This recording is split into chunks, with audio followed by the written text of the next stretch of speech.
बिस्मिल्लाहिर्रहमानिर्रहीम। अस्सलाम वालेकुम viewer, you watching YouTube channel और मैं हूं आपका होस्ट उस्मान आज़म। यहाँ से देखिए व्यूअर्स, इस वीडियो में आपको मैं कौमी बचत के ट्रांसफ़र केसेस के बारे में बताऊंगा कि अगर आप एक शहर से दूसरे शहर में अगर ट्रांसफ़र करना चाहते हैं अपने इन्वेस्टमेंट को, अपने सर्टिफिकेट को या अपने पेंशन बेनिफिट अकाउंट को, तो क्या तरीक़ाकार है। सबसे पहले तो आप इस चैनल को सब्सक्राइब करें और साथ ही साथ बेल आइकन को फ़ौरन प्रेस कर दें ताकि मेरे वीडियोज़ की तमाम नोटिफिकेशन आपको फ़ौरन मिलें और आप इनको देखा करें।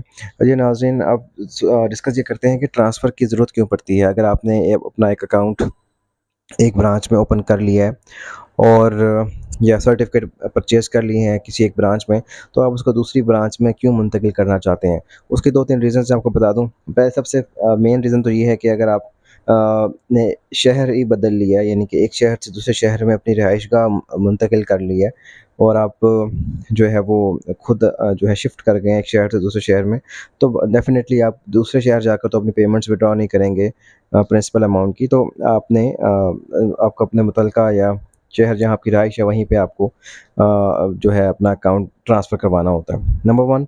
नंबर 2, अगर आप एक ही शहर में रहते भी हैं लेकिन आप अब एक शहर के एक कोने से दूसरे शहर के दूसरे कोने में चले गए हैं। मिसाल के तौर पे अगर आप लाहौर की बात करते हैं, तो अगर आप जौहर टाउन में हैं तो और उसके बाद आप शादरा में शिफ्ट हो गए हैं, तो आपका कितना ज़्यादा डिस्टेंस बन जाता है। तो ये भी एक रीज़न है कि आप इतना दूर ट्रैवल नहीं कर सकते। और उसके बाद तीसरा रीज़न होता है कि अगर आप जो है क्लाइंट जो है वो स्टाफ और क्लाइंट के किसी तनाज़े में हो जाए या उनकी जो है वो बिहेवियर से अगर आप तंग हैं, तो आप ट्रांसफ़र के लिए अप्लाई कर सकते हैं। अब आते हैं ट्रांसफ़र कैसे अप्लाई करते हैं इसके तरीक़ेकार पे।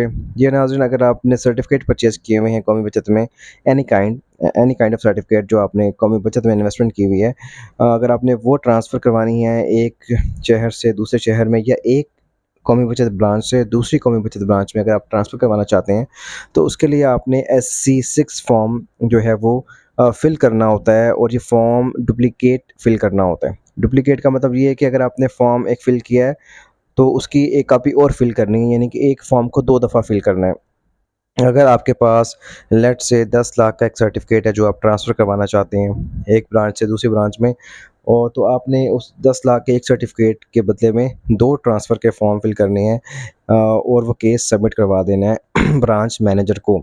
इसके 2 तरीक़ेकार हैं। आप अपनी पेरेंट ब्रांच मैनेजर को भी वो ट्रांसफ़र का फ़ॉर्म फ़िल करके जमा करवा सकते हैं, या अगर आप वहाँ पे नहीं हैं, तो आप जिस जगह बैठे हुए हैं और अपने मुतल्लिका करीबी सेंटर में जाकर भी वो ट्रांसफ़र का फ़ॉर्म फ़िल आउट करके उसके साथ आईडी कार्ड की 2 कॉपीज़ लगाकर अपने ओरिजिनल सर्टिफ़िकेट को उसके साथ अटैच करके आप मुतल्लिका ब्रांच मैनेजर को जमा करवा देते हैं और एक रसीद लेकर, जिसमें आपने ये लिखा होता है कि आपने केस इनको हैंडओवर किया हुआ है इतनी वैल्यू का और सर्टिफ़िकेट भी हैंडओवर किया हुआ है, तो वो रसीद लेकर आप घर चले जाते हैं। उसके बाद तकरीबन 4 से 5 हफ़्तों का प्रोसेस है, जिसमें आपके सर्टिफ़िकेट जो हैं वो नए जारी हो जाते हैं बैक डेट से ही। यानी कि आपके सर्टिफ़िकेट जो 10 लाख के थे वो प्रीवियस ब्रांच ने उसको रख लिया और नई ब्रांच ने इसको बैक डेट से इश्यू करके आपके हैंडओवर एक नया सर्टिफ़िकेट कर दिया, जो कि वैलिड होता है उसी डेट से जब आपने इन्वेस्टमेंट की होती है। तो ये एक तरीक़ाकार है। दूसरा नाज़रीन, अकाउंट अगर आप पेंशन बेनिफिट अकाउंट होल्डर हैं या स्पेशल सेविंग अकाउंट होल्डर हैं, वो भी आप ट्रांसफ़र करवा सकते हैं। उसके लिए आपने ये करना है कि DA7 फ़ॉर्म जो है वो फ़िल करना होता है। DA7 फ़ॉर्म वो भी आपने एक अकाउंट के लिए, लेट्स से अगर आपका पेंशन बेनिफिट अकाउंट है, उसमें 50 लाख रुपए हैं, तो आपने एक फ़ॉर्म लेना है और उस फ़ॉर्म की 2 कॉपियाँ लेनी हैं। उन दोनों को फ़िल करना है, सेम अमाउंट का और सेम पार्टिकुलर्स का, और वो आपने सबमिट करवा देना है अपने उसमें सेविंग सेंटर में, ठीक है?